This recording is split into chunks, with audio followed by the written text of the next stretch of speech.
뭐 하실 말씀 있습니까? 예, 꼭 드려야 될 말씀이 있어서 네, 짧게 한 말씀 하세요. 그러면. 예, 이 자리는 검사 박상용의 탄핵 심판을 위한 자리입니다.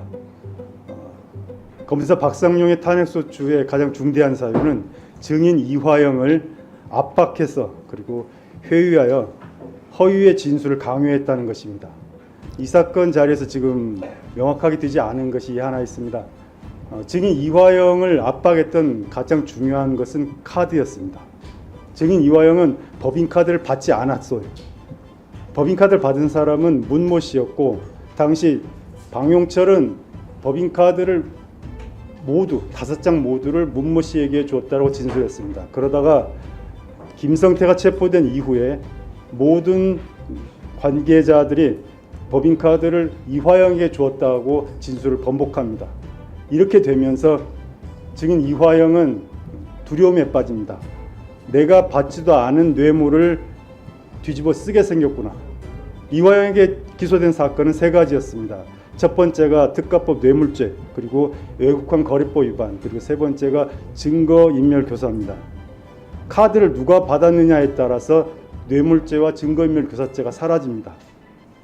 검사는 카드를 이화영이 안 받은 것으로 해주겠다라고 약속한 것입니다.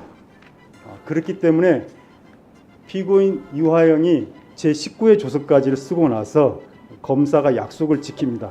7월 2일에 김성태가 법정에 나와서 갑자기 카드를 받은 사람이 누구인가 헷갈린다고 말합니다.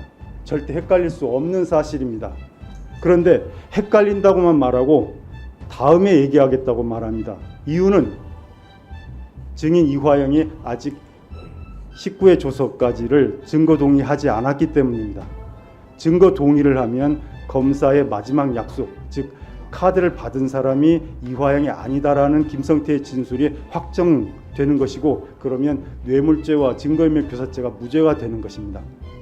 그런데 그 사이에 증인 이화영이 증거 동의를 하지 않게 됩니다.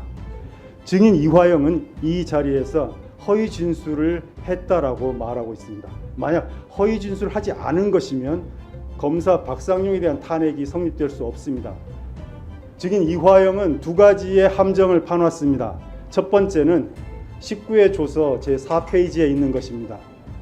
쌍방울의 방북비용 대납 사실에 대해서 2019년 7월 29일 10시 경기도청에서 보고했다라는 진술이 거짓입니다. 왜냐하면 바로 그 시각에 이재명 도지사는 국회의원 회관에서 연설을 하고 있었기 때문입니다.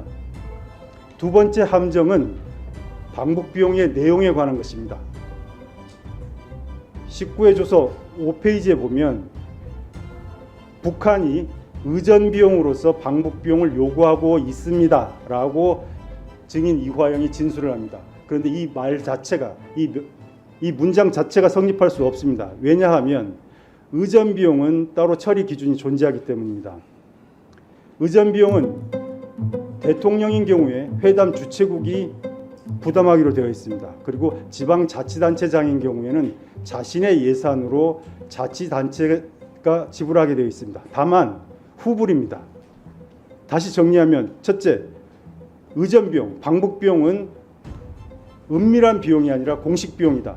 둘째, 의전비용은 선불이 아니라 후불이다. 대북관계를 아는 사람은 모두 알고 있는 사실입니다. 그런데 검사들은 이걸 몰랐습니다. 그래서 의전비용으로서 방북비용을 요구하고 있다라는 문장을 조서에 남기게 요구했고, 증인 이화영은 이것이 틀린 문장인 것을 알면서도 그대로 진술했습니다. 다음에 진실을 밝히기 위해서입니다. 이 2가지 진술을 하고 나서 아까 말씀드렸던 김성태가 법정에 나서서 카드를 받은 사람이 누구인지 헷갈린다고 말을 하게 됩니다. 이 사건은 너무나도 자명한 사건이고, 이러한 사실이 1심 법정에서 모두 드러났음에도 불구하고 1심 판사는 이 모든 문제를 판단해서 배제시켰습니다. 의원 여러분이 이러한 사실을 고려하셔서 탄핵 절차에서 반드시 살펴주시길 부탁드립니다. 네, 알겠습니다.